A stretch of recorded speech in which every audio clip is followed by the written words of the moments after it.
Жалпы емдеу ісі бөлімі фельдшер. Бұл мамандықты таңдауыңызға не себеп болды? Енді бала кезден енді өтірік айтпай ақ қояйын, көп жағдайлар болды, енді өзім денсаулығым кінәрат болды. Сол кезде енді сол мамандықтың иелерінен енді шама қателіктер болған сәт болды. Содан кейін өзіме қалай айтсам болады, мақсат қойдым. Өзім осындай мамандықтың иесі болып, осындай жағдайға түскен адамдарда енді аман алып қалу ғой, енді басты міндетіміз бірінші. Өзімізді емес, басқа адамды ойлап. Сол үшін таңдадым мен осы мамандықты.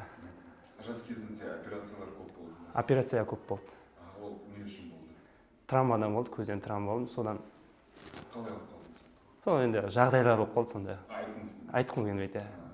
Жақсы. Содан кейін сіз көп операция болды.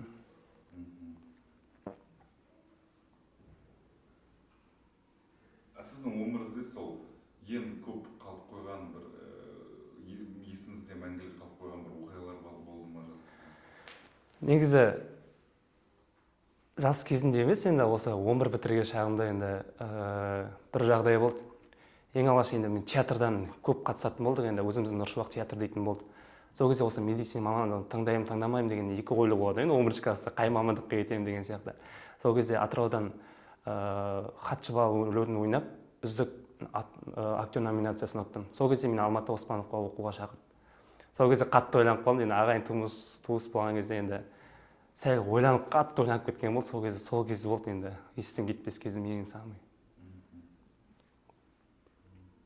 Травма жайлы вообще айтыңыз. Жоқ, бізге сондай қызық болатын еді, зрительдерге көруге, например, не үшін сіз медицина мамандығыңызды таңдадыңыз? Яғни менде осындай бір қиын история болып қалды. Қайта айтайын ба? Да, может, чуть-чуть поделитесь. Все хорошо. Сол енді естен қалар күн енді сол 2008 жылы сол мектеп интернатын балдарынан енді кішігірім кекілжің болып қалды. Сол кезде енді қалай айтсам болады, сол аяқ асты енді болады ғой енді жағдайлар. Сол кезде көзден травма болып алдым. Сол кезде ауылдан енді қаралған кезде көзі жырып, сол кезде енді ойладық бәріміз көзіміз жырып алған боламыз деп. Бірақ оказывается көздің ішінде негізі ағаш кіріп кеткен. Сол кезде ағаш кіріп кеткен, оны бір аптадан кейін білгенбіз ғой. Бірақ ауылдағылар енді қате диагноз қойған. Сол үшін енді сондай жағдай болды. Сосын қалаға келгенде уже операция кезде көздің ішінен ағаш таралған. Сол кезде осындай жағдай көзге тыққан, негізі айтқан болды сол кезде. Негізі дұрыс диагноз қоятын болса, дұрыс первый помощь көрсететін болса, көзді баяғыдан ғана аман алып қалу керек болды деді. Осыны ес біле келе, сол нәрсе есіме түседі, ойланасың енді. Сосын осындай мақсат қойдым ғой енді, ақ хат өзім киіп дұрыс. Сіздің ата-анаңызбен қарым-қатынасыңыз қандай? Ата-анаммен енді өте айтпай-ақ қояйын, әкемен ондай қатты бір әке болып болғандай ондай болмапты. Бірақ енді анамнан қатты, енді анамның баласының өзім бар ғой. Бірақ әкем енді көп ақыл сұрамаймын. Енді өзім басым енді самое главное анама жақын енді. Бірақ енді арасын алмай айтып қоясың, папам жақсы көремін, папам айтпай-ақ қой деп. Әкем қатал емес пе? Әкем қатал, ондай қатал емес енді, бірақ енді шаруама қатты араласпайды. Анам ғой енді, не істеп жатсың, отчет 24-те жетті. Сіздің жалпы дінге қарым-қатынасыңыз қандай? Енді бәріміз енді сол бала кезде ата-әжемнің қолынан болдық енді. Сол әжем енді басынан бастап калимамды жаттатып қыздырып, Алланы танып қыздырып енді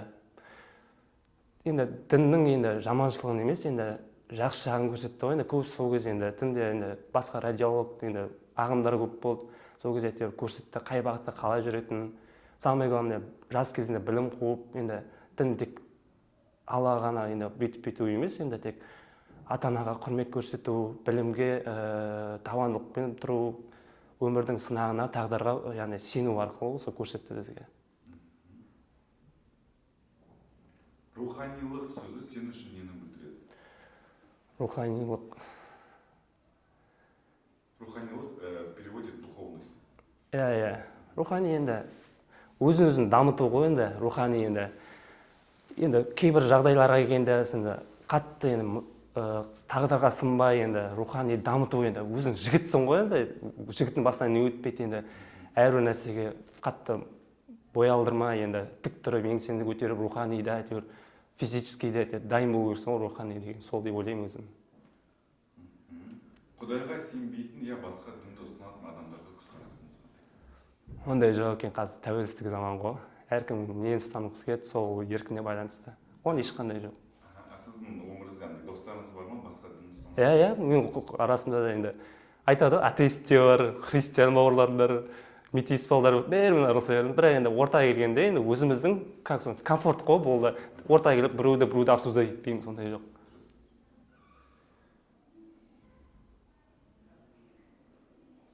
Дін де соны үйретеді ғой. Басқа діндерге құрметпен қарап, қасына адамдарға құрметке келеді. Мысалы, соңғы кездері Атырауда жастардың арасында, жалпы адамдардың арасында никап кию қазір тенденцияға айналып жатыр. Ол жайлы не ойлайсыз? Мен өзім енді дін саласын қатты білмейдікенмен, ол дін саласын адамдар сөйлемесе, бірақ енді өзім ойым, енді білмеймін, енді бірақ бетті тұмшалап жүру негізі қате секілді деп ойлаймын, потому что енді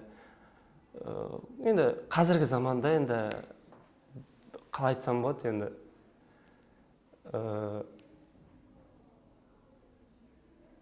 білімсіздіктің кесірінен енді қалай енді білмейді да, енді біреуін нұсқалап, енді соған ілесіп кетіп жатыр ма, немесе әрбір нәрсе сұраған кезде де кейбір бауырларымда сұрақ қойып енді өзім атам имам болып жұмыс істейді. Енді сұраған уақытта енді білмейді, не үшін таққанын, парыздарын білмейді.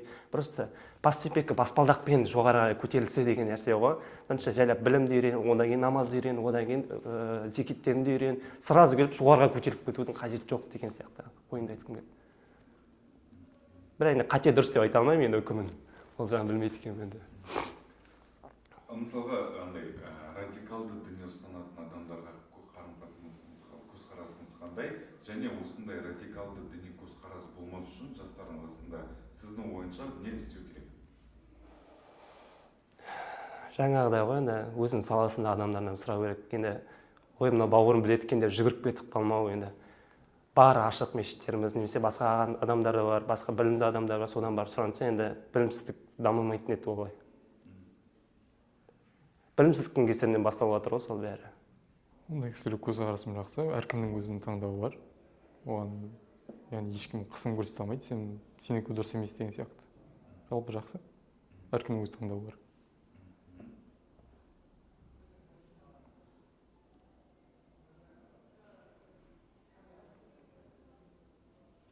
Сіздің ойыңызша радикалдық діни көзқарастар қаншалықты қауіпті? Яғни, андайлар болады, намаз оқымасаң кәфір деп санайды адамдарды. Сондай адамдарға көзқарасыңыз? Өте жаман. Ол дұрыс емес. Не үшін дұрыс емес деп ойлайсыз? Себебі адамда қинаушылық болып табылады бұл. Яғни әр адам өзінің таңдауы бар. Не істесе де әркім өзі біледі. Ешкім қинай алмайды әр адамды. Мысалға, соңғы кездері Атырауда никап кию тенденцияға айналып жатыр. Осы никап кию туралы не ойлайсыз? Білмеймін. Көріп жүрсіз ғой жалпы? Көріп жүрмін негізі. Сізге өзіңіздің көзқарасыңыз қандай? Көзқарасым жаман деп те айта алмаймын, жақсы деп те айта алмаймын. Білмеймін. Нейтральный. Нейтральный. Сіздің ойынша осы радикалдық діни көзқарастар Атырауда дамымас үшін не істеу керек? Дамымас үшін? Яғни осыны болдыртпау үшін, яғни радикалдық көзқарастар болдыртпау үшін не істеу керек? Жалпы дұрыс білім беру деп ойлаймын. Және де көптеген іс-шаралар жүргізу сол туралы, яғни насихаттау, бұл дұрыс емес туралы. Сіздің өзіңіздің жалпы ислам дініңізбен танысқаныңыз қалай болды? Яғни оны жас кезіңізде сізге біреу айтты ма? Қалай? Білмеймін, көзі шыққалы бері ата-анамда ислам діні. Ата-анаңыз ислам? Иә. Намаз оқиды? Көзі шыққалы бері. Оқиды. Сіз де оқисыз?